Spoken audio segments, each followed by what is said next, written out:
out in the Kansas wheat fields right now, just about ready to head into one here in Reno County, and we're privileged to be joined by Colby Harner, who has graciously allowed us to come in here into the combine to talk the wheat harvest. Colby is a farmer from Partridge, Kansas, here in Reno County, as part of Sugar Creek Ranch, and is a small operation as far as custom harvesting is concerned, just here in Reno County. And Colby, just curious how things have gone so far in this harvest season. The harvest has been real well. We've cut some way above average wheat. We've been blessed with Mother Nature to help us out in late April and May for a good filling season. And there was a time there, the 1st of April, where we didn't think we were going to harvest any wheat, and it turned off. It blew with the dry weather and early heat, and we were sure blessed later on.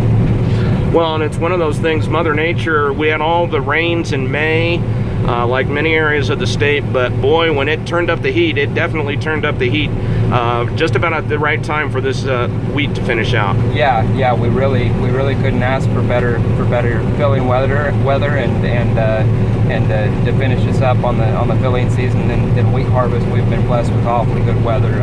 Shut down for just a couple days over the weekend here, and but we sure needed the rain to help us out with the next crop we're planting now, and double cropping and everything else.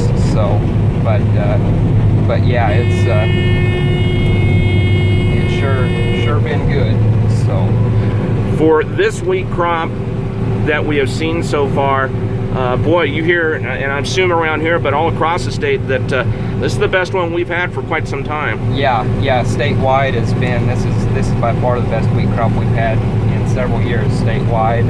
There's been some pockets, and we've seen them. We're spread out 15 miles either direction of the house, and you might get 5 miles away from our house, and the wheat has been just amazing. And then you get 10 miles further, and it's just, it just dried up and wasn't any good at all.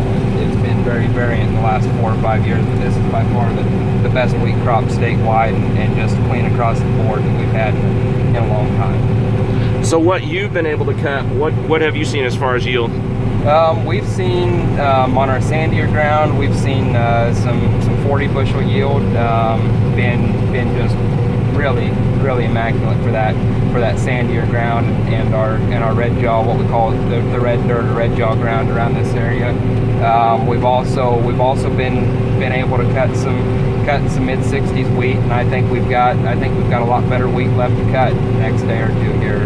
We sure have not cut our best wheat, and the test weight's been really good. We didn't spray any fungicide, and we've still been cutting some 63 and 64 pound test weight. And I assume, like everywhere else, protein has been lower. We get the bigger crop, we always get the lower protein. Yeah, you get this. It turns into a yield instead of a protein, like you say. The quality of the crop isn't as good as the quantity of it. So it's just something you've got to take with it. So it's nothing you can do about it.